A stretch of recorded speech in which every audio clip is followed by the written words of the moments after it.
They are here not to see that happen again with their new 908. We have got an ocean of information to share with you over the next 24 hours. There's some really exciting times. Jean Todt to wave the tricolour. This is a very special event for him. Remember, he guided Peugeot to victory here in the early 1990s. So this event, we normally associate Jean Todt with Formula One, but the now president of the FIA, this event is right close to his heart. Now you see the drivers, Scotty, you see him weaving, warming up these tyres. This is the coolest the tyres are that they probably had all weekend long. They come from ovens when they put the tyres on the car and they leave pit lane. Right now they have to be very careful through those first few turns. They have to be very careful. Remember, the size of the front tires are now the same size as the back. And you were talking about Jean Todt. When we won the Rolex 24 this year, he actually got on the podium with us. It was an incredible event to participate with him in. It's funny that you brought up the tire ovens, because tire warmers are illegal at Le Mans, but you can put them in an oven. Ready to go for Le Mans. The tricolour is out. Audi owns the front row, but what does Peugeot have to say about it? Le Mans 2011, and look at Allan McNish on the inside.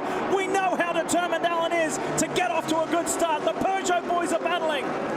Watch for them to scramble through this first chicane. There's been problems here in the past. They try and funnel into one line. Look at the Peugeot guys defending. They're really just trying to own that part of the racetrack. Benoit Trelier, the pole man, he gets out and sets the pace. McNish was searching on the inside. All of the P2 cars look good. Look at this. The Audis have been really quick all weekend long through this first segment. And when you get through Tête Rouge onto the Mulsanne straightaway, that's where the Peugeot seems to have a little bit more straightaway speed. Timo Bernard tucks into second, follows. McNish has got by the Peugeot, so he moves up to fourth. Now onto the long straight there. We'll see where the top end plays out. About 215 miles an hour, the fastest prototypes, those being the Peugeots in qualifying. There we see Dr. Ulrich from Audi Sport looking on. Frank Montagny is the lead Peugeot. And there he is, Olivier Canel, the boss of the Peugeot Sport program. See a car weaving around there. I think he's just trying to clean up those tires. You get a lot of pickup when the tires are going around at slow speeds. They'll pick up the little marbles that are laying around the racetrack. A couple cars in the middle, Simon, or, sorry, Calvin, that were doing that. Just look like two team cars almost. Massive battle between the diesel and petrol powered cars. It's almost like two divisions within the LMP1 category. Dr. Wolfgang Ulrich. So we've seen both heads of the Peugeot and Audi programs, and there is the final Peugeot again, just weaving subtly side to side.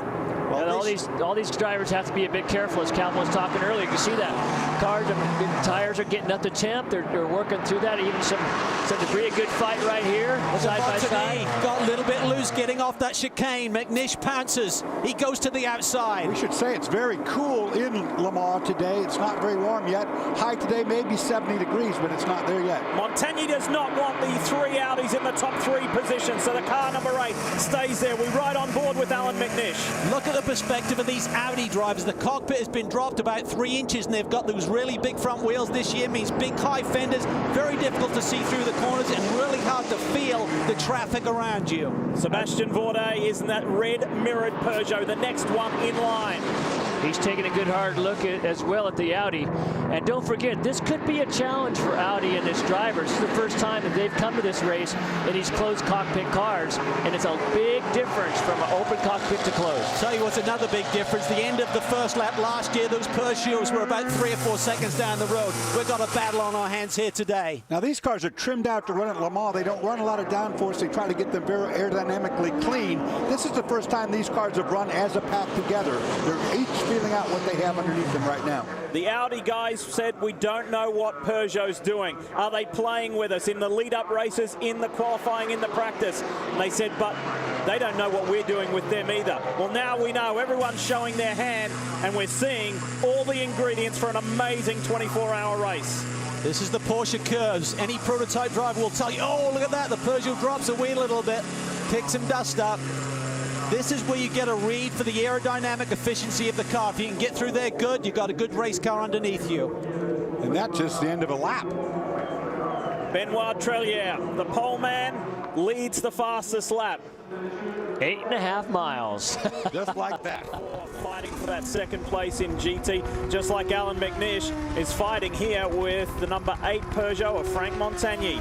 And what a great fight this is. I mean, he's looking all over him. You can see that the Audi seems to have a bit more speed through the curves, but the Peugeot has a little bit of run on the straightaway. That's exactly what Tom Christensen told us yesterday. He said we seem better through some of the fast stuff and under braking, but certainly the Peugeot was trimmed out a little bit. Now, will that trimmed out effect in terms of they've not got as much drag, Scott? Maybe that will play into that fuel economy. How many laps can they get? Audi have told us it will be 11 laps. 12 will be a real struggle. If Peugeot can go one more lap each stint, that will certainly be a factor over 24 hours. That's massive, and that's we were talking about earlier on in the show. When you got cars running this close, you got to pay attention to the strategy and those other little pieces that can make the difference. I always like being fastest on the straightaway, though. Massive downforce and fast down the straightaway. Great fight here. Right? That's good for me. A little bit of an Audi sandwich between the two Peugeots. Vorteile is that next Peugeot in line. Behind him, it's Alex Verts, who has a remarkable record here, a 2-time winner from very limited appearances. And then the number 10, the older Peugeot 908 for Orica is still there. It's ahead of the best petrol-powered car. So when we see those cars, we'll update you on those positions. On Fox, and the applause from the Audi campers. McNish has got by the number 8 Peugeot 908 of Frank Montagny. So the Peugeot staff look on with much interest, and that was just good perseverance from Allan. Yeah, it really was. You have to be patient. You can't afford to throw all away just because you want to get to the front of the pack. But look at this GT battle. It continues to rage with Farfus still chasing on Ollie Gavin there for the second. Well, just a little bit further information on that visibility issue.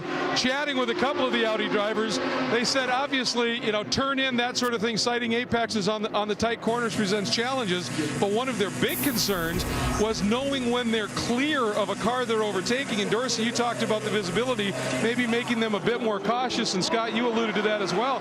That might be part of it.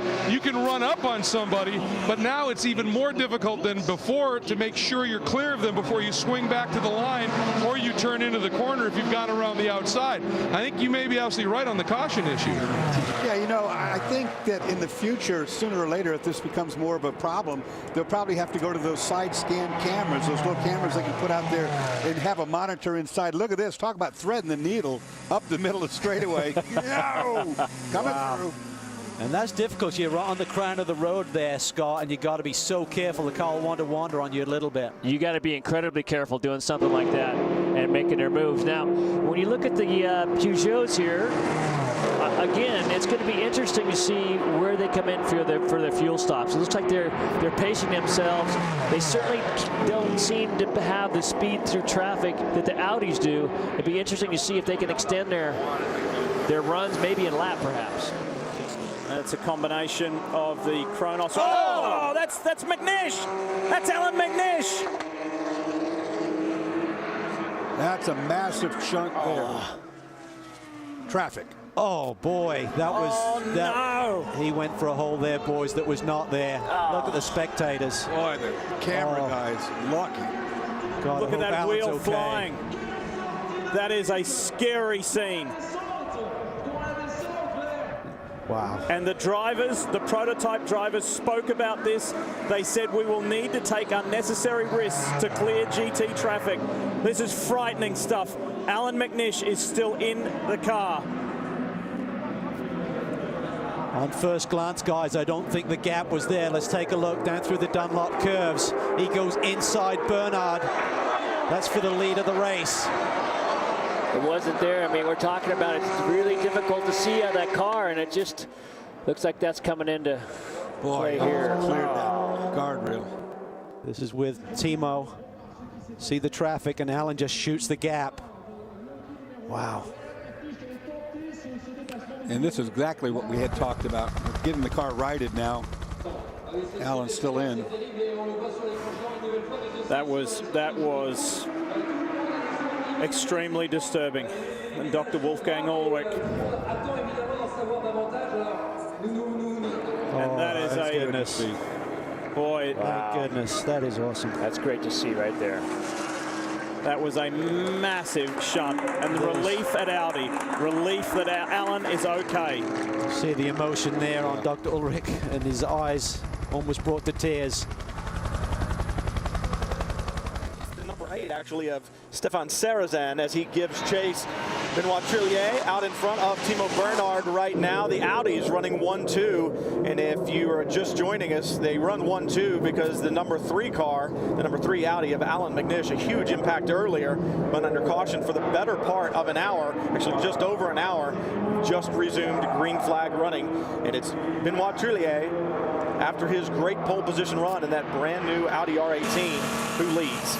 The crazy thing is they don't wait for the leaders to come to the front stretch before they went green. They are on the back half of the circuit where we went green here, and suddenly you get the word green, green, green. So the Audis decide to stay out, and the one thing about this diesel technology, it saves fuel certainly, but under caution, there's a tremendous fuel save, Dorsey. Absolutely. I mean, these guys for an hour have just been idling around getting huge mileage, so they don't need that pit stop. We've wondered if they'd come in right then, being separated from where they were. But I mean, the back was really jumping there. And right there through Tete Rouge is where Tom Christensen had his problem in qualifying. Right now, Trillier really closing up on Timo Bernhard as they head down the Mulsanne into the first chicane. Not for long. Not for long. On my way by. It's the draft taking place right there, and I think Trillier will take the lead here. Timo's not going to fight him, and I just like the approach that Timo Bernhard is having in these first few hours. We saw him when he was with McNish there in the incident, and there he lets his teammate take the win. Three-man crew of this car. So this car has done 12 laps since its last pit stop, all of them under green. The Audi car number 2, which is the only one that hasn't been troubled so far, that only did 11 laps on this stint. Well, this is Simon Pagenaud getting on board, one of the big young stars of sports car racing over the last 24 months. Jeremy, in the American Le Mans Series, you've seen so much of this guy, you know, racing spectacularly for Highcroft in the HPDs, and he has really turned into just a major megastar, and Peugeot have not been slow in getting him onto their roster. Work on consistency. Oh, we've got number 9. Oh, big problems. Simon Pagenaud stopped. He's just gone. Is that Arnage? Now, has he caught the BMW or someone else? Oh, back end. Oh, wow. Yikes. That's Arnage. That's Arnage. Which is a slippery corner, but it looked like something went there. Brake bias problems. Yeah. That was the car that they had the front off earlier on and took the brake and clutch ones out. Too much rear braking. Was that the 8? Okay. Now but now it's 9. It looked like it had a lock-up problem. Has he got people queuing up behind him? No, he's got a puncture. Has he got a puncture? No. I was just about to say, you were saying what Mike Newton will want to do is get the RML car back into the pit lane, because the Stig is getting ready to drive it. He needs to just think about complete consistency right now. Consistency. And Stewarts, this is the battle for the lead in that category. Heading up the hill towards Dunlop, we've got the Rebellion Lola Toyota being closed in on. Neil Yarney driving that one, and in the 16, it's Julien Jus, I think. Yes, it is, who is closing down on my favourite car in terms of the design. I think that's a very pretty coupe. It looks great in those colours, and I love the new notes on the Rebellion Toyota. Bit of a retro look. No dive planes, canards or anything like that. Love it to bits. That is the battle, as I say, for the P1 petrol category. They're only getting about 10 laps per stint. At the head of the field, Marcel Fesler's just done a 29.7. Anthony Davidson, the best of the Peugeots, a 33.8. So Ant just sitting in the 33s and 34s, sometimes gets into the 31s, and right at the end of the stint he'll drop in a 30 and then a 29 as the car lightens up. And this is looking on from the Peugeots that are coming through this. This is the 9 and 8 car, Pagenaud, and this on board with Stefan Sarrazin coming through that battle for the petrols. Now, look at this. Pulls out. There's your problem. There's your equivalency ACO. Look at that there. That Rebellion looks like you're trying to tow the Exxon Valdez with an Austin 7 as they go past them. Just remarkable. Last that long, I'm not quite sure it's a good or a bad thing, but obviously you wanted to continue and you make that decision, but it was very sad that he never really regained any use of anything sensible. Yeah. It's very, very sad. And of course, hello, that's Dumas with a spin. Romain Dumas has looped it. Now I'm not an expert, but I don't think he's facing in the right direction there, Hugh. Reverses where exactly? That looks to me like that might be Tete Rouge. Yeah, it is. Tete Rouge. And he finally gets that round. Not a good corner for Audis there. Rockefeller binned it there a few years ago and he's outlapped, didn't he? But number one is running again. And yeah, Tom Christensen, of course, damaged the 3 car quite extensively there. Wasn't going to polish out, so and immediately they come to life. They're going to bring him in, aren't they? So it's got to actually, that's Fessler's pit, actually. Fessler, right? Okay. Now he's gone past Rob Bell's car and he's turning in, and ooh, that's nasty. Up on the baguette on the inside. Yeah, that's what threw him off, the car. Yeah. His great dome shape. Excellent. So there we are. Look at that top 15 there. Great spread of cars right through down the field there. 5 laps now between Kronos in that Aston Martin coupe. Behind the barriers where debris was scattered, nobody injured, so that is just such great news. Car number 2, the Audi going around the Pescarolo, and second place that car, still third place, no, second place still Andre Lotterer, with Marc Genet's number 7 Peugeot in front.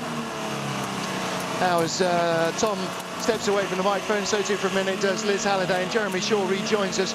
Jeremy, I know you've been up on top of the lap charts.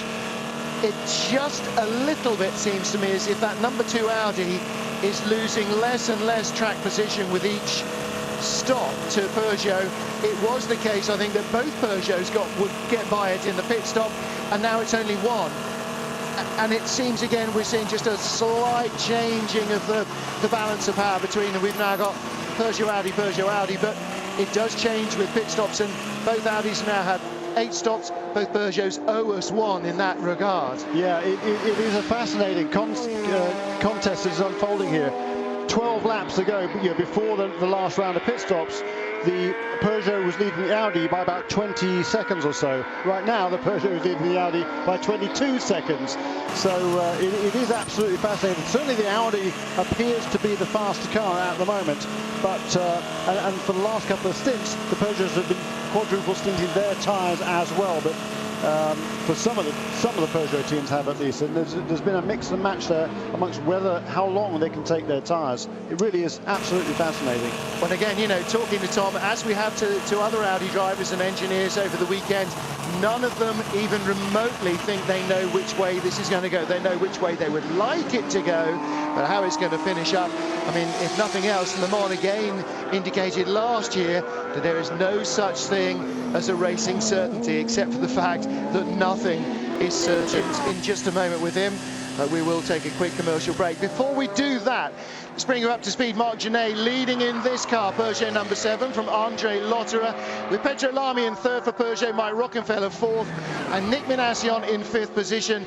Peugeot at the moment, again, locked in a total stranglehold battle with the Audis. Yeah, and that gap between first and second from Genet to Lotterer, when the number 2 car came out of the pits, the deficit was 25 seconds to Marc Genet in the leading car. That deficit has now been cut to about 19 seconds. So in the last 4 or 5 laps, he's pulled him in at about a second a lap.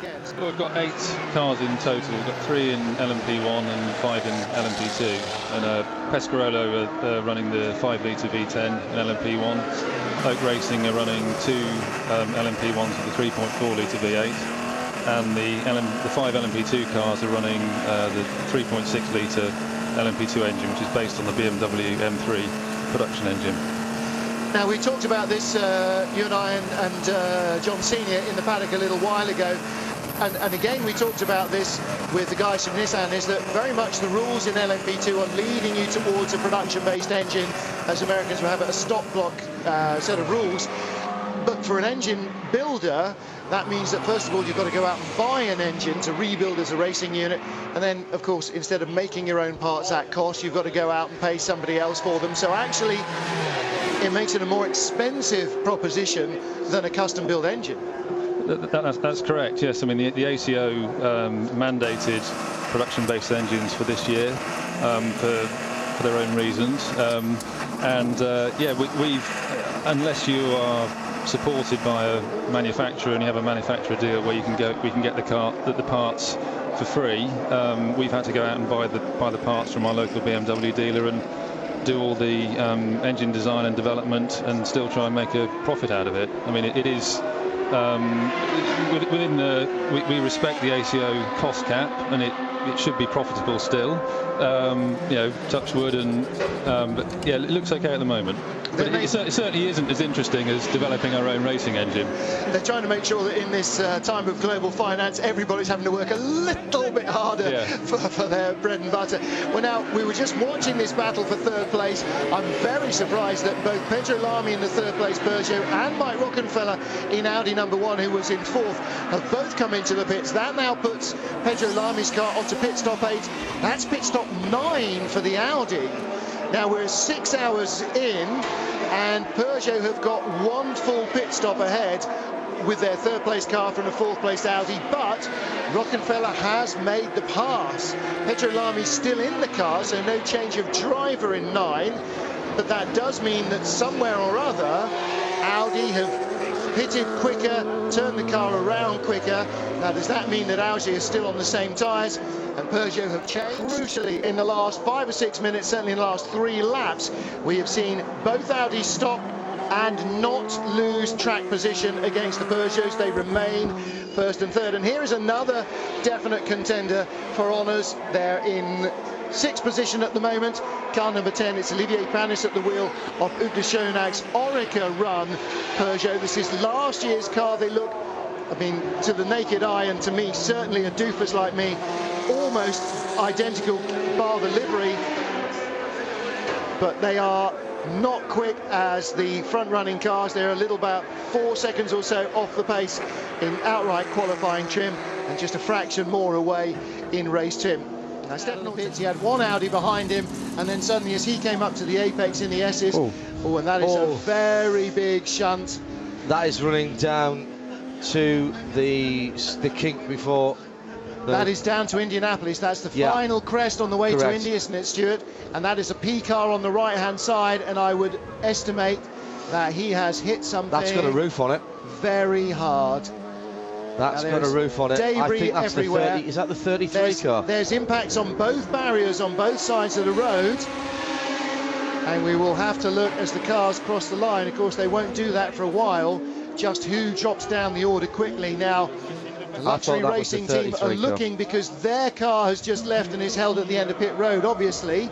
In fact, it's not. He has gone, but he's not there, and he ain't at pit out, Ralph, so he's left before the looks like he's just lights have come out. Yeah. But, let's hope that everyone's okay involved in the accident. Looks pretty bad. Well, how ironic. We were just talking about the big accident that the 58 car had with Allan McNish's car, and another one has gone off. Big damage on the left-hand barriers, wreckage is on the right, and he has gone straight off there. That's a very fast part of the circuit. Stuart was describing it for us before, and he said, didn't he, it's very easy to get disorientated. You count the kinks there. Now, I think that's the second kink, which is flat, Stuart, isn't it? He's nodding behind me. And that arm core on the left-hand side in the Dumbrec sort of area is completely destroyed. There is a debris fence behind that. Well, now this obviously is going to bring the race back under safety car conditions. We had that for about an hour, just about at the end of the first hour of the race. A second queue of cars passes underneath our commentary position here behind the safety car. And, you know, for any of you who have ever been to Le Mans, for those of you who have watched it on TV, even if you've only ever seen the Steve McQueen film of Le Mans, this is the moment that everybody dreads before information gets in as to who is involved. No team, except for maybe one, has any idea. Now, we know that it is not a Lizard's car. We've already had that from them, and nobody else has come up with an idea of who that might be. Somebody somewhere knows, and rescue vehicles are on the scene now, the medical cars. Of course, on an 8.5-mile circuit, Ralph, this is very different for any Grand Prix track, any other major racing circuit. You've got an awful lot of ground to cover, and so the medical cars sometimes are not, you know, in the best places. They go to the places where they're most likely to be used, but not necessarily. Car number 1. That is car number 1, Audi's number one car with Mike Rockenfeller on board, and there, confirmation, I believe, from the Audi team. Now, you could suggest that that can possibly only have come from contact with the back marker at that stage. With the third position for Peugeot. Frank Montani will go up into fourth place. And we got some on board from the car. Coming down to the kink. That looks like it's a one Ferrari. Of the, oh, he's clipped the Ferrari.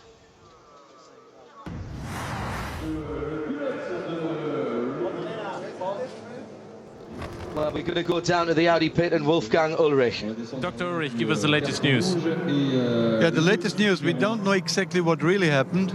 The only information that we have, and I hope it's a positive one, is that Rocky left the car himself and climbed himself behind the guardrail. I don't know more how fine he is or not, but he could escape out of the car himself. Thank you very much. Confirmation that Mike Rockenfeller is out of the car. Safety car is in, and we have green flag racing for the first time in 2 hours. So 13 hours and 57 minutes to go, and the cars will get back onto racing pace, or as close to it as they dare at this stage. Well, we'll talk about this in a little minute once we've re-established the field and the positions. There is our race leader, and he's got a lot of traffic in front of him, and immediately Benoit Trillier is starting to get on. The 11-lap stint now for Marcel Faisler as he comes in for just diesel fuel only in car number 2, and away he goes. A very, very fast stop that was. Yeah, that was a quick stop, so that's going to be interesting now to see how this goes down the line. 54 seconds on the pit lane for Marcel Faisler. Around about, that's kind of the average stops for those cars if they're just taking on fuel.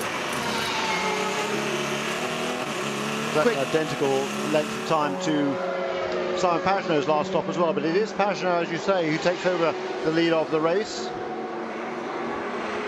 The Peugeot's behind, so what we are, as Davison flashes the lights, he gets again.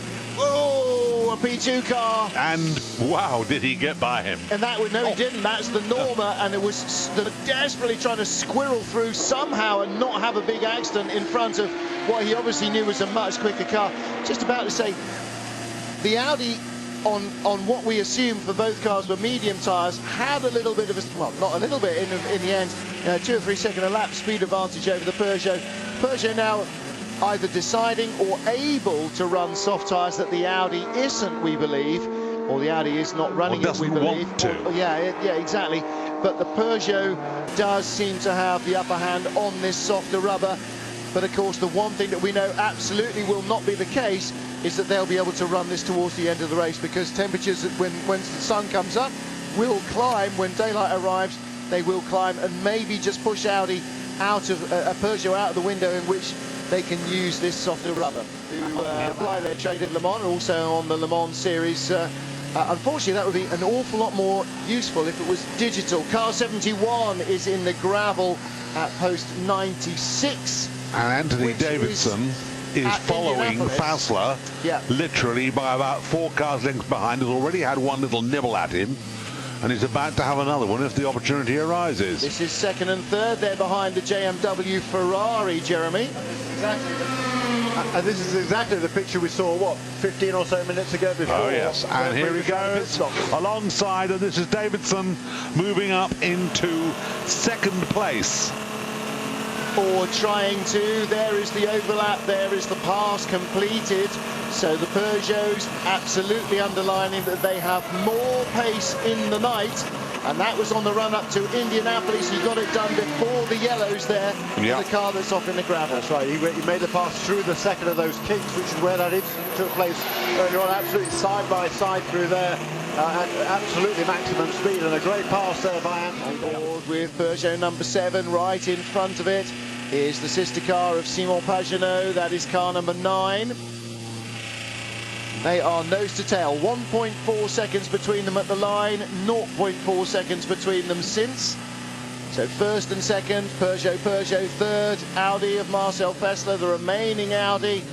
And Anthony Davidson is looking for a move for the lead on Simon Pagenaud.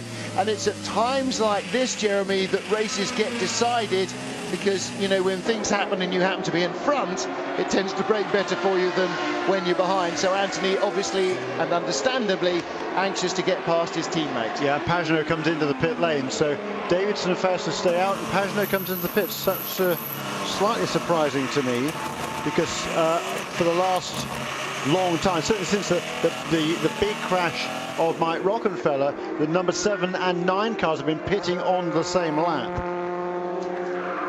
Ooh, that's an awful lot that's a long way off. That's a prototype. Yep. It was a P1 car as well, I think, not a P2 car. It was in the dirt, and it's still sitting in the dirt.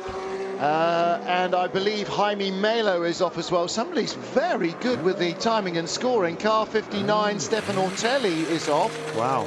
Not Jaime Melo. I don't think Jaime Melo is actually at the wheel. Here is the Peugeot.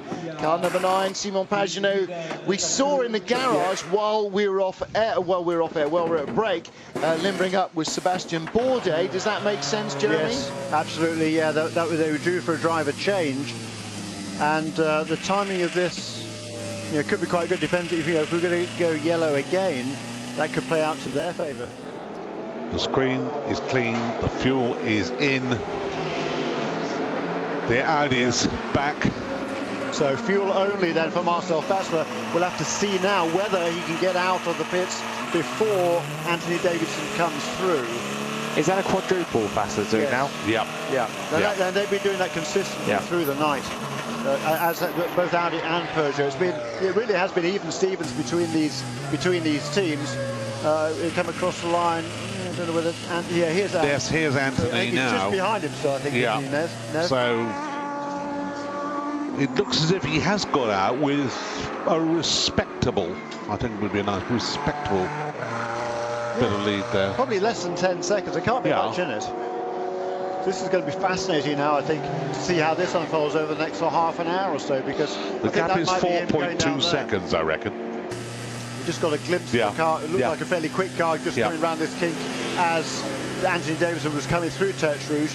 Just 4.2 seconds, Neville. 4.2. There you go. Davidson's Troy Lee design on that car, it really does look absolutely sensational. They had a puncture on lap 3 or 4 of the race, put him a lap behind. It's taken all this time to get back into contention, but Bjorn Bergmeister, Lucas Luhr and Patrick Long have really put got their thumbs into this job, and they've just make up ground all the way along. But look, they are on board with Anthony Davidson challenging for the lead. It's good. Fassler put the squeeze on him a little bit going into Indianapolis as well, but very brave move from him. Down the inside, carried more speed in. He's got the line out. He's just gone a little bit wide. Fassler's going to come back onto the outside. Going to come back and have a go. Into Arnage, very slow corner. If Ant gets it turning, gets on the throttle nice and early like he's done, he's going to get the exit. Fassler won't be able to follow the quicker car through Porsche curves, and that means Ant's going to get a gap, hopefully stop pulling away. For now, and Davidson, he changed tyres. Not at all. And he's getting toward the end of his stint. He's done 6-7 laps on this stint, so he's got about another 5 laps to go. But he'll want to pull on a bit of a gap, because when he comes in next time around, they will change drivers, they will change tyres. So that would be a fairly lengthy stop for the number 7 Peugeot. But it'll be a similar lengthy stop too for the Audi, because I think he's going to go in for a tyre change, and he's certainly got to go in drivers, I would have thought, this time. Fassler actually seems to be quicker through the Porsche curves. You watch the way Fassler's driving through the Porsche curves, and he seems to be catching Ant, and in a straight line at this time of day, the Peugeot seems to have a slight advantage. Under acceleration too, he really gets to jump off the forward chicane, doesn't he? We just saw it through the Porsche curves. He followed Ant in, caught him in a little bit all the way through. The Peugeot looked slightly a little bit out of shape in places. Ant pushing very, very hard indeed. And again through the tight, twisty first part of the lap, Fassler's staying with him. Then they'll get onto the Mulsanne, and you'll see that gap open up a huge amount again. It's certainly a fascinating battle. He's right with him again. 21 seconds separates them from third man, and they're all more or less about the same time. Davidson has just chucked in a 3:28.8 just to prove that it can be done. And that was the lap he passed him, Neville, as well. So there's a bit more left in that tank. Well, it's pretty clear that if the ant decides he's going motor racing, he really still knows how to throw that car around. Whoops, he's lost that there a little bit, and I suspect that might have got the place back. He just braked slightly too late. The car got out of shape on the way in, and he's gone straight on. No, he's got it back. He's got it back. Collected it. Good God.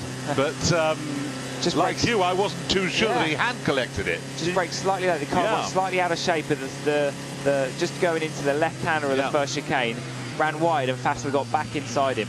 So he's got to do it all again.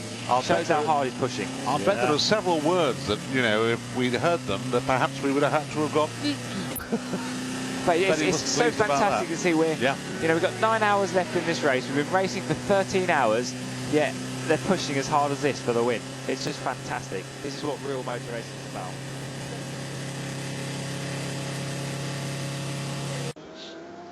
Welcome back to Eurosport. We are live here at the 79th running of the Le Mans 24 Hours. We've currently got an exciting battle going on at the front. It's Peugeot 1-2. Audi has moved down into 3rd place, Peugeot in 4th. And it seems like it's never ending with action here at this race. We've got another car on the gravel bed again, his second time back in under an hour, really, the number 88 car. And Mark, it just doesn't seem to be an end to the amount of cars we've seen going off and the punctures and the excitement. Yeah, even since we've been back at 6 o'clock, we've had both luxury cars off, the 59 and the 58. 71 car we had, was crawling around. That's Stefano Telli's car. No, that's he was in that one, the 71 Corsa car, rather, we saw. That has got a cracked transmission. Presumably that means the gearbox. But we're racing again, just over a second and 1/10 quicker than Sebastian Bourdais' time. And he's got all of that time in Sector 3 through those Porsche curves and the corners that make up those curves. So obviously Audi is definitely running more downforce there. He is only half a second off that car's pole time now. Wow. So it was a 25.7 they ran in qualifying. He's just done a 26.2. So maybe what Audi were telling us, Dr. Ulrich was telling us, that, you know, we're not going for qualifying times, we're going to what we hope will be our race times. Yeah, well, we always believed that was a little bit of a fib, didn't we? But bear in mind that Lotterer is carrying a lot of fuel at the moment. He is, because the other two are going to need to pit, aren't they? Any minute now. So they're running light on fuel, which could be helping them do those sort of times. But Andrew Lotterer is basically just racking that car around this to get his lap time in. Which is significant in itself, because obviously he's pushing very hard, and with only one car left, I mean, I think, you know, if they were sure of a victory at this stage, having calculated all their permutations in the Audi pits, they wouldn't be letting him go too fast, but obviously he needs to do that. I think they'll go for broke right now. I think they'll absolutely go for it because it's their only car left. I'm pretty confident that the team orders will be absolutely go for it, go for the win, no matter what it takes. If it doesn't make an edge on the straight line speed. Both coming in? Oh, both coming in together. Yeah, we've been waiting for this. Bourdais and Genet then peel off the track into the pits. And who's going to get out first? Literally nose to tail. Andre Lotterer then goes into the lead of the race.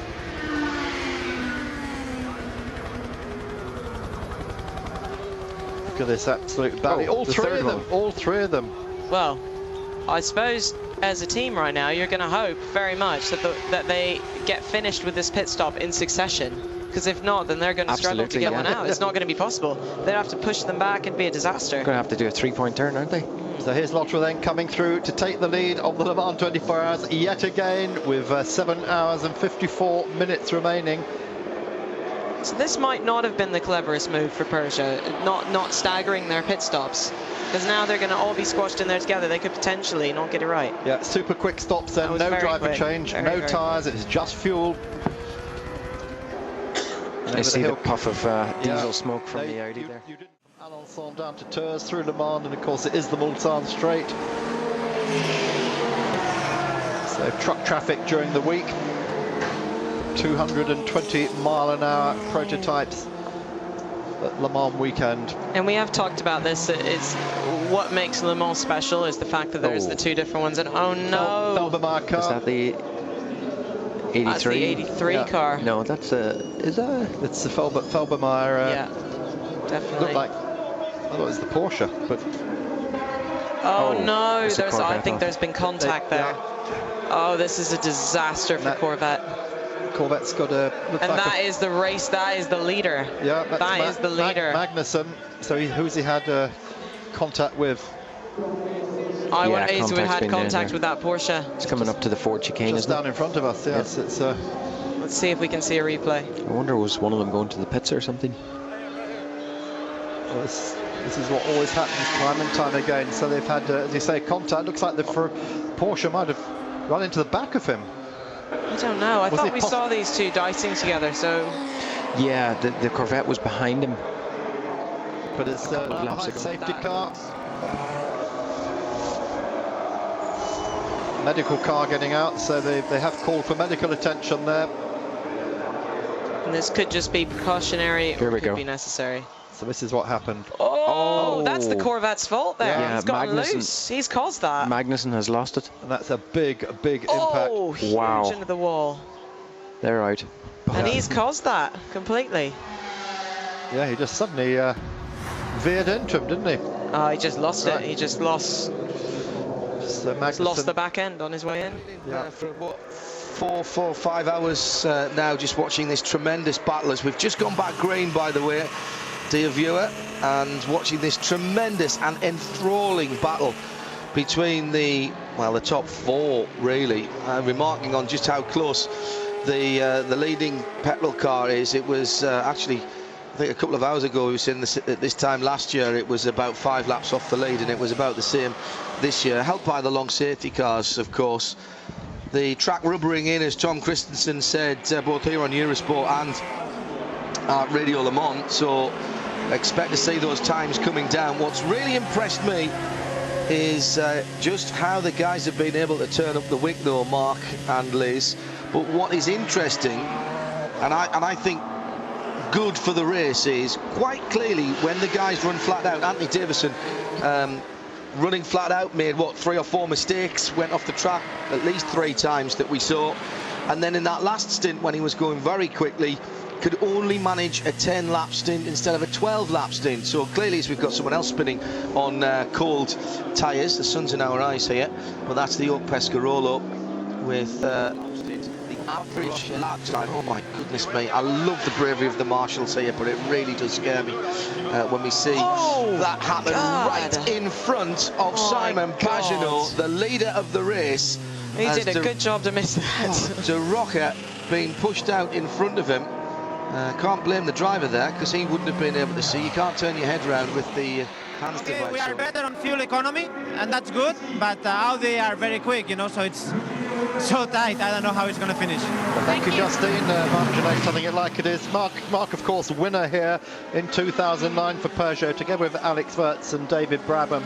And David Brabham, one of the race's big losses this year. This should have been here with Highcroft, as we heard earlier. Highcroft losing their Honda backing, so they're not here as a team, but Duncan Dayton is pushing this new Delta Wing project, which will take pit number 56 at Le Mans such a shame to not have them here this year, especially when they've done such an incredible job in the American Le Mans Series, second at Sebring.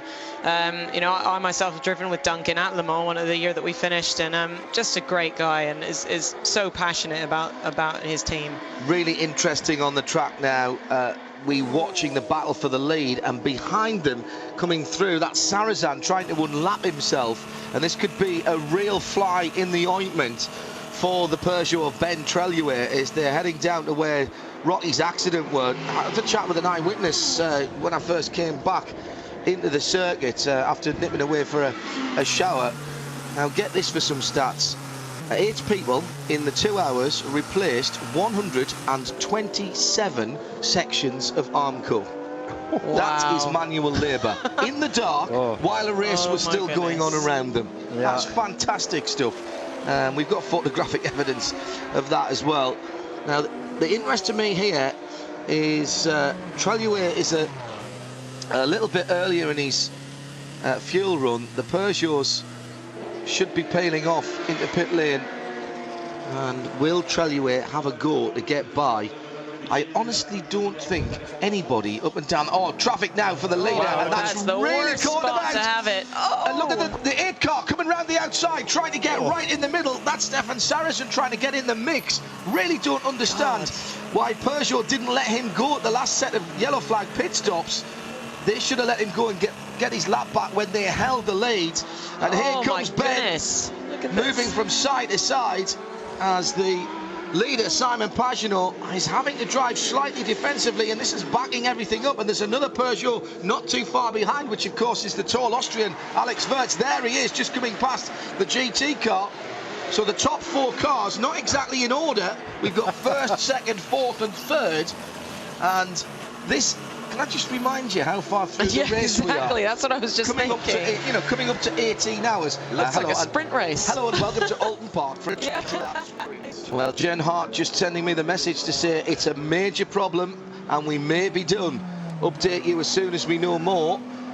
Thanks, Jen, for that. Now, the leader again catching traffic in exactly the wrong place. Can't go down the inside there. This could be very difficult indeed. It's the 33. This is the Level 5 Motorsport, and Ben Treluer on board with him in the Audi now. Look at him moving around. Oh, my God. This is going to be 3 wide. You can't do that there, guys. There's not room. The laws of physics apply to you as they do to everywhere else. 3 prototypes. Unless you're a in the one lawnmower, space. you cannot be on the grass at that speed, I'm afraid. Oh, my goodness me.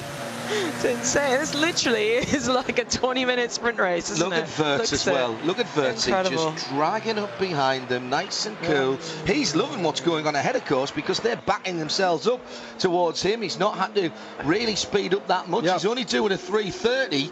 This is bad for the Audi. It's been slowed down. It's not doing its lap times of sub 330. And Treluer here needs to just settle himself down and try and get himself into a position where he can make a clean pass. There's no second chances or third chances for Audi now. The other 2 cars have gone. He must feel like he's gone into the wrong end of a football ground. You know, I think for all of us on the 74 car. I mean, the great thing is, and that's the reason why you run with 2 cars, and the 73 car is still running. And Tommy and Antonio are running very hard in that. I think Olivier's been unwell, so I think it's going to be Tommy and Antonio to the end, so we'll be supporting them from now onwards. But it's just so hard when this race, you lead it for so long, and you fight and fight and fight, and you fight with the best guys in the world, the best teams, the best manufacturers, and you think, okay, we've got everybody beat.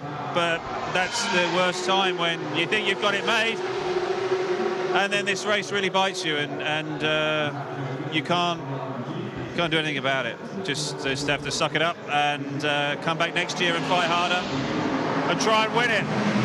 John, that car he's talking about, Tommy Milner and Antonio Garcia, that's in second at the moment, but they are 1 lap down on category leader Tony Viander in the AF Corse Ferrari. What a bizarre race it's been in GTE Pro, Mark, because Vilander has been in the gravel. He went straight on, if you remember, at Mulsanne. Nobody's had a clean run. Yardley Hastings' finest there, Ollie Gavin. But while we're talking to him, did you see the dive that Alex Wirtz made at Mulsanne from way back? But no, Simon just shut the door, bang, stays in front, and this gap opening and closing, this is where the Audi gains but time. Significantly, it was Sarrazin that went by Treluer. It's not a pass for position, but he's unlapped himself. And he's put himself as a tail gunner now, Mark, between him and Pagenaud. So he'll do all he can to my goodness me, one either side of the Labra competition. That's the second place GTE car. That's Tom Christensen's move, round the outside, all 4 wheels off the circuit. He'll get a warning for that. Respect circuit limits. It should get a warning for that. Oh my God.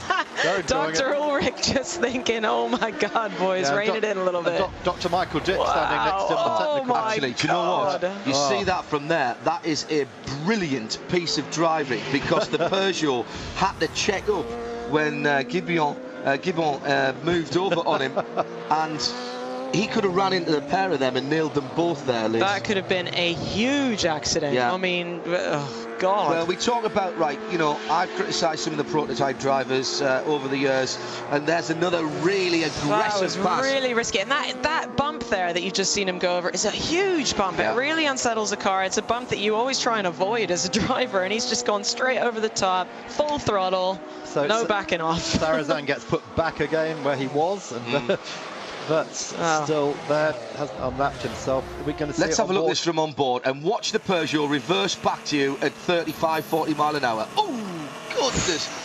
Now, we talk about, as I say, I've criticised the prototype drivers in the past. That is split-second decision-making. And sometimes you're the bug and sometimes you're the windshield. That's what makes these drivers the absolute top professionals. Try to make a good race out of it. You are faster than the Peugeot, but the Peugeot are saving more fuel than you. Do you think you're going to make it until the end? Yeah, I mean, we have to accept how it is. Okay. So, what was the question? Do you think it's going to make until the end? You are faster than the Peugeot. The Peugeot is saving like two laps, 1 lap of fuel better than you. Do you think you can make it until the end like this? Yeah, we are on 2 different strategies, and we try to make it good to the end. That's our target. You've just seen what Dr. Ulrich didn't notice. He was talking to Justine there, that Simon Pagenaud pushed down into 2nd place by Benoit Trillier. Yeah, that was the little round of applause there from the garage. There's Lena Gears, who's the new #1 on that car, promoted up from data engineer on the 3 car. All bar one of the #1s and #2s at Audi are Brits, and all 6 of them are subcontracted in through Dave Ward's company at Brackley. Now this is dangerous times then for the #2 car of Benoit Trillier.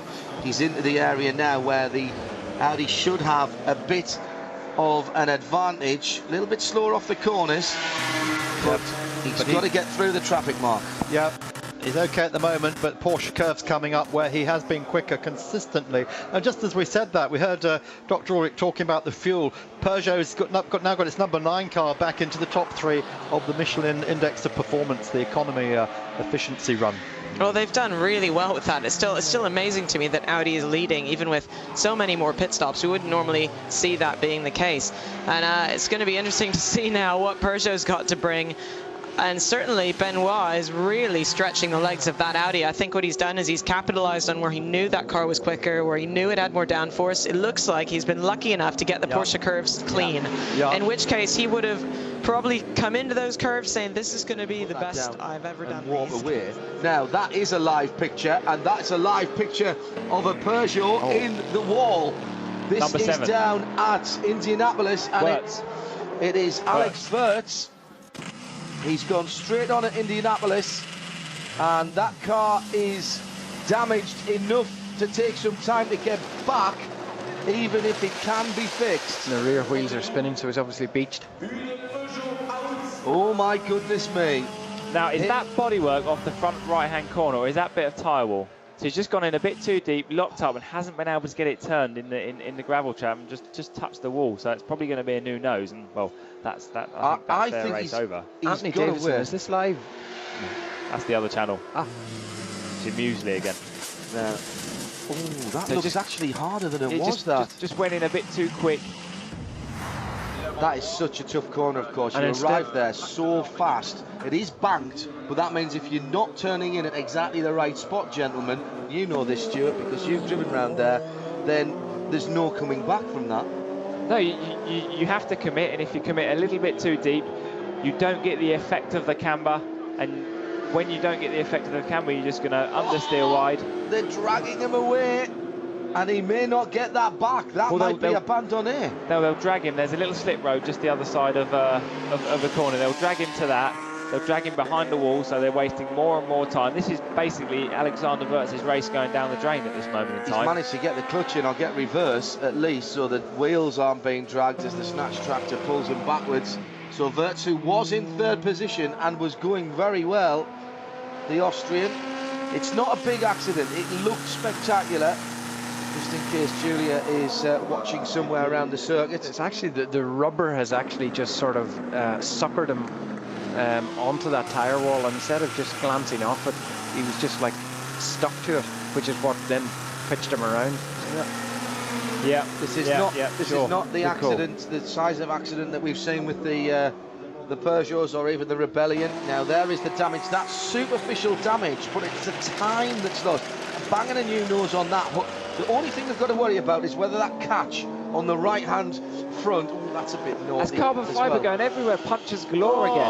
Oh, no.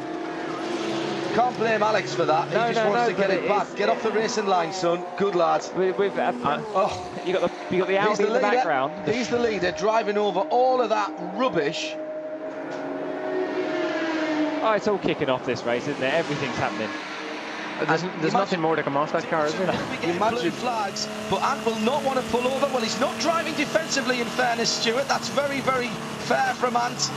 No, it's being fair, but you know, that Peugeot has got a lot of grunt and is very, very slippery in a straight line. You just have to look how much the Audi gains through the corners. Got to let him go now. He's on the flasher now. And he's not going to. No. Not going to. No, he's not going to let him. And the Audi's going to come. Rain. I told you. Here he comes up the inside. This is very dangerous. Davidson won't let him through. And that is the danger for Treluer. He wants to be by, but Davidson will not let him. Davidson will take him out rather than let him go by if he gets up alongside him.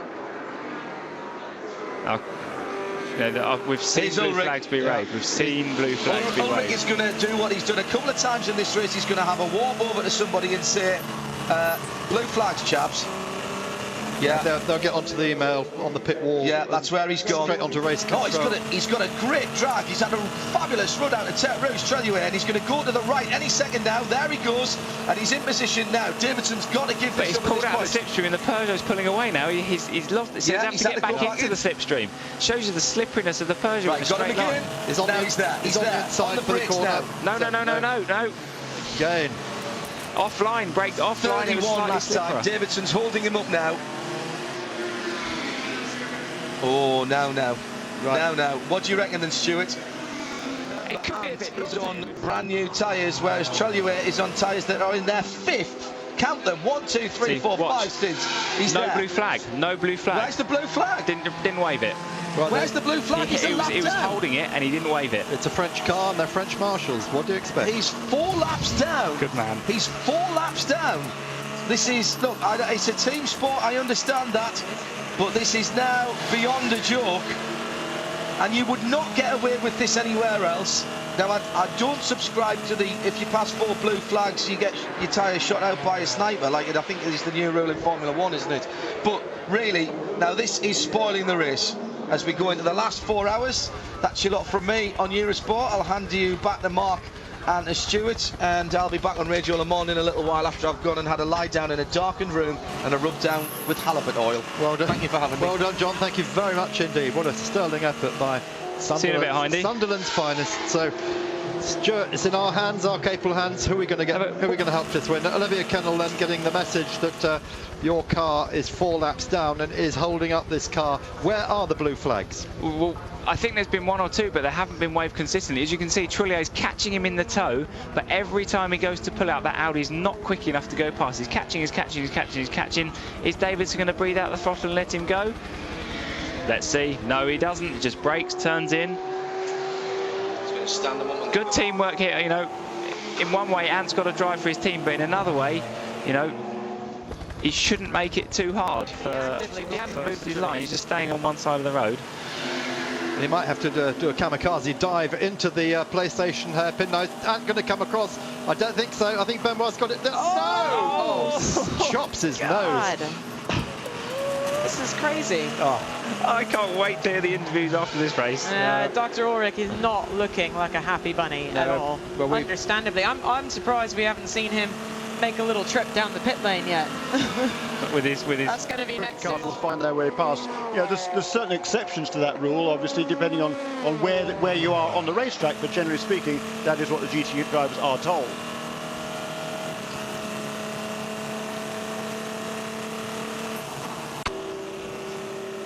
3 hours and 25 minutes still to go, and this is the lead battle, just 0.2 of a second a moment to go between the lead Peugeot and the second placed Audi. And what a race we've got in our hands here. This is absolutely incredible. This is the race for first place right now.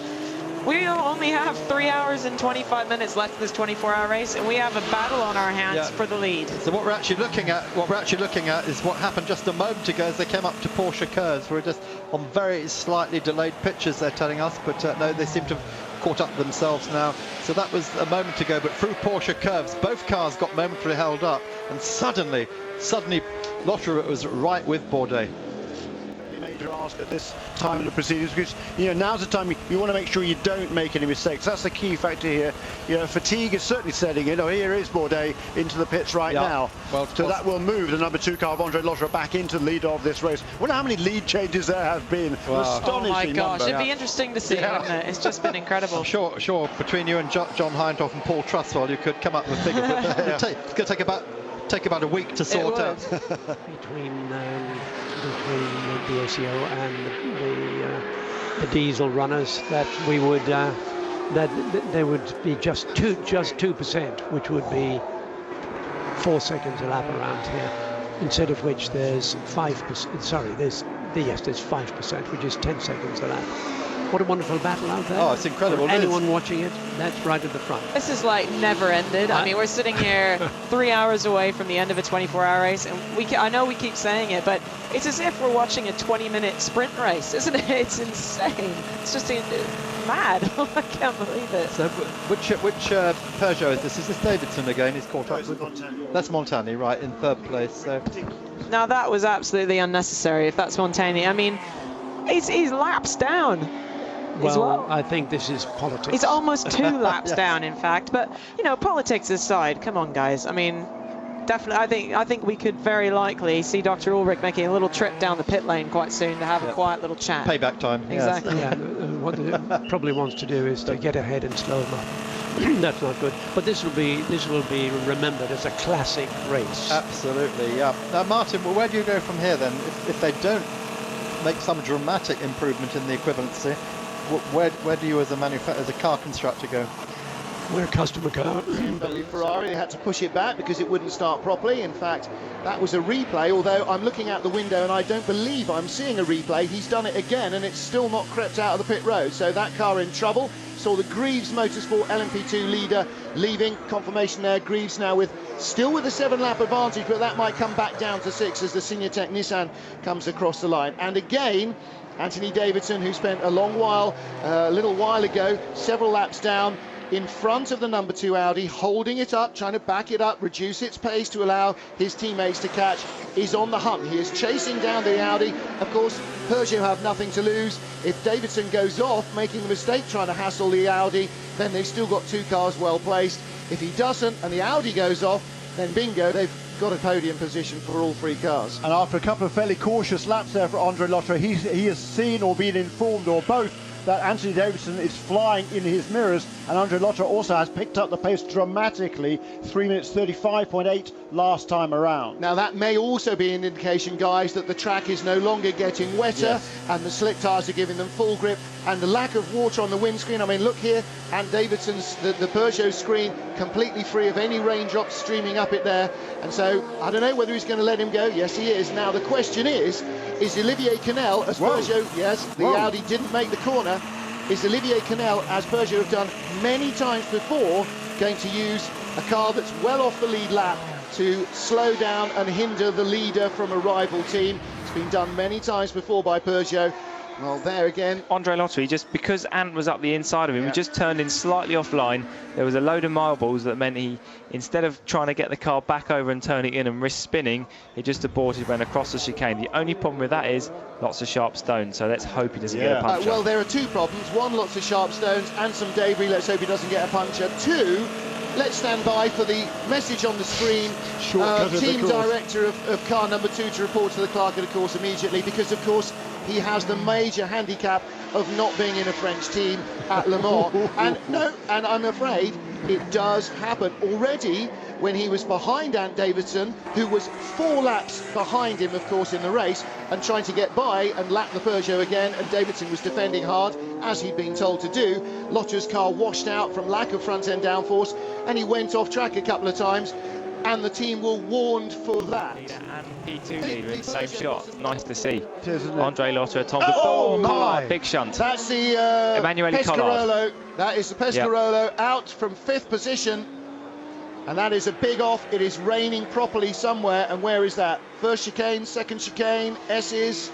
He's gone downhill. That is the first right of the Porsche curves. No Very wonder bumpy the on the Audi way was, in. No wonder the Audi was creeping through Yes, there. that's exactly where we saw Andre Lotterer be very circumspect, and now we know why. Oh, Manu, that is what such a a heartbreak. disaster. Such a heartbreak for Collard. He's such a safe pair of hands.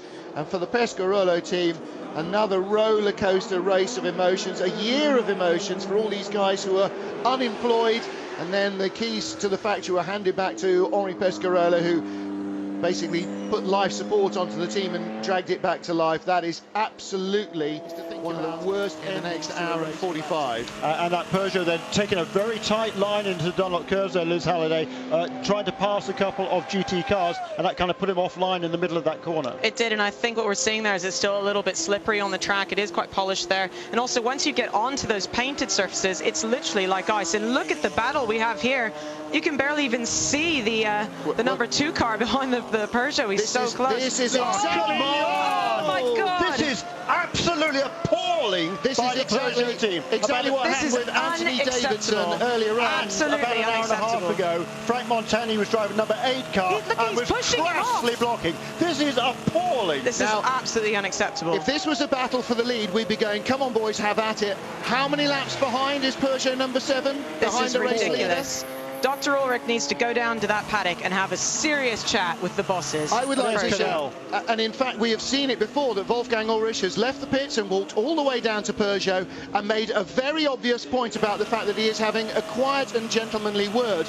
Car number 2 was penalised, or was warned about going off track a couple of hours ago, 3 hours ago in the early morning, because he was, in fact, he's now gone by. He's gone by Peugeot number 7. We saw the onboard camera. The Peugeot was actively trying to put him in the grass on the Mulsanne straight. I mean, that's just absolutely unacceptable. Again, even in a battle for the lead, there are certain things that you can do, and as a racing driver you can't do. When you are 4 or 5 laps behind, actually, that's really not acceptable and they under should get any a way. warning for that. They absolutely way on break. Both the lead cars pitted. The Audi of Andre Lotterer stopped for its final fuel stop. He stayed on board. Crucially, it was given tyres. Those tyres had already done 5 stints. In the Peugeot of Simon Pagenaud, it was just fuel. Surely that should have allowed the Peugeot to come in to leave the pits in front, but no. Incredibly, the gap was enough that the Audi team turned around car number 2. It went out still in the lead of this race. 36 minutes to go. 7-second gap A now. 7-second margin down from 34 seconds, but he's got new boots on the Audi, and that means that Andre Lotterer has one slender advantage over Simon Pagenaud in 2 of the most closely matched race cars that we have ever seen. Peugeot may just, with that decision not to take tyres, have cost themselves a chance to win Le Mans, but conversely, Audi, by going with those tyres, could have risked putting their car in 2nd position. And Mark Cole, that might have been, again, a decision, you know, that really swung the race. They're so cool, calm and collected, these teams. Audi knew they just had time to do it. That wasn't planned. That wasn't a planned tyre stop, was it? They needed splash and dash for fuel, but they'd have taken tyres on the previous time. Why? No, it hadn't. Why risk the race? It hadn't. Those tyres had been on a long time, and he was being caught, and it's the last half an hour of the race, so they had enough of margin. He had a 34-second gap, and it doesn't take 34 seconds, even with 2 guys, to put tyres on. Bearing in mind, both cars are going the same distance. They needed the same amount of fuel, so the fuel stop would take the same time. Audi calculated the 34 seconds was enough to get those tyres on, and if you can start on fresh tyres, ask Sebastian Vettel at Monaco, you've got a chance. And I think they must have just, as a team, said, come on guys, this has got to be the best pit stop you've done in the entire race, because it is literally down to the wire. We've got now, it's a 6.7 second gap, between these two cars. Have we ever seen a 24-hour this tight right at the end? I'm sure we have, but gosh, I don't remember. Well, we're going to get as close a finish perhaps as a formation finish between teammates, but from deadly adversaries. Two different cars, two brand new racing cars this season. Through the Ford chicane, a minute remains in the 2011 24 Hours of Le Mans as he crosses the line, and we are now in the last minute of the 24 hours. Yep. On to the last lap goes the Audi of Andre Lotterer. Coming up behind him, Lotterer doing a 3-minute 30.5, barely any slower than he's done in the last hour, so he knew he was not going to get inside the time. We are on the last lap of Le Mans 2011, and the gap 15.5 seconds. Peugeot took a second and a half out of Lotterer on that lap, and that would have been in traffic. All that traffic down to Indianapolis, exactly right. So it's not going to make any difference now, as long as Lotterer can keep this car going to the finish. Peugeot can do the same. Also looking at Tim Greaves' Zytek car heading for that win, and a double win for Corvette in the 2 GT classes. And what a finish for Corvette. This will be absolutely awesome. What I've seen is just such a tight battle all the way, and here we see the two Corvette cars in formation getting ready to take the checkered flag together, with number 2 car coming around as well, just flashing those lights, hoping that they see him and they realize that the race isn't over yet. I'm sure they will, because these guys are top professionals. Oh yeah, everybody's engineers will be on the radio going, last lap, the Audi's coming, the Audi's coming. He goes by the GT Pro winning CompuWare Corvette, the 73 car with Antonio Garcia at the wheel. In front of him is the Labra competition car that is leading the GT AM class as he goes by, and the time has run out now on the clock, but on the big clock over the start-finish line, a slight disagreement there. We're in France, I think we'll let that slide. Now, last year we saw all 3 Audis coming in formation into the finish. Sadly, this year the one lone Audi flying the flag for all of them. But he's still held it together. It looks like they've still managed to win the 24 Hours of Le Mans despite the 2 enormous accidents we saw earlier. Of course, the clock at the finish line, well spotted, everybody was counting up after counting down to 24 hours. Yes, well, yes, I can't spot these things very easily. Japanese flags flying potentially for Shinji Nakano. There is our LMP1 leader going by our LMP2 leader. So that is the car of Olivier Lombard, the young Frenchman, who's going to slot in behind the Audi. He'll be some way behind at the line, because don't forget, the Audi is still in a pucker race. 13 seconds at Mulsanne, at the start of the chicane was the gap between the Audi and the Peugeot. The Peugeot is closing hard. The Audi can afford to take no more chances and give away no more time. And Dr. Ulrich still looking very stressed in their pit box.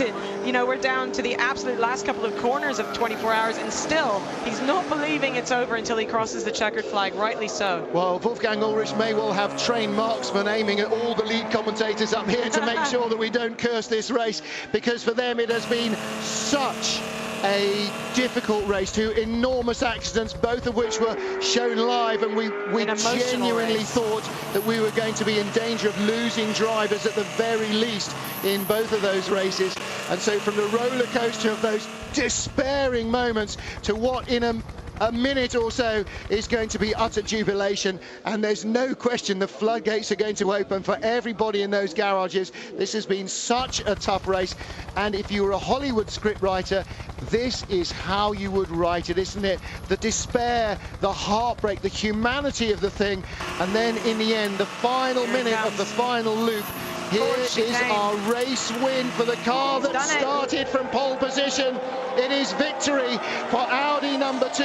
Andre Lotterer takes the win in the 2011 Le Mans 24 Hours, and the margin of victory will be less than 15 seconds. Across the line comes Simon Pagenaud, who gave it everything and came up short after 24 blistering, heartbreaking, stunning, astonishing hours by 13 seconds. Unlucky 13 for Simon Pagenaud, but the jubilation, that is the relief of a 23-hour pressure cooker. An hour in, we thought that Audi had seen one of their drivers in a fatal accident. In the middle of the night, we thought for a second time that was the case. In both instances, it turned out that the drivers walked away from the wreckage, and now the only car that remained against the mighty Peugeot has somehow achieved the almost unimaginable of staying in the lead and winning at Le Mans. We've seen the tears of agony for Dr. Ulrich and the whole team, and now the tears of joy. It's been the most emotional race for Audi I think we've seen in a very, very long time. And unless I miss my guess, Andre Lotter is going to have trouble seeing down the Mulsanne, because he was weeping as well. And why would you not? So 13 participations and 10 wins now for Audi. That is unbeaten by anyone now. They're heading straight towards Porsche's 16 outright victories.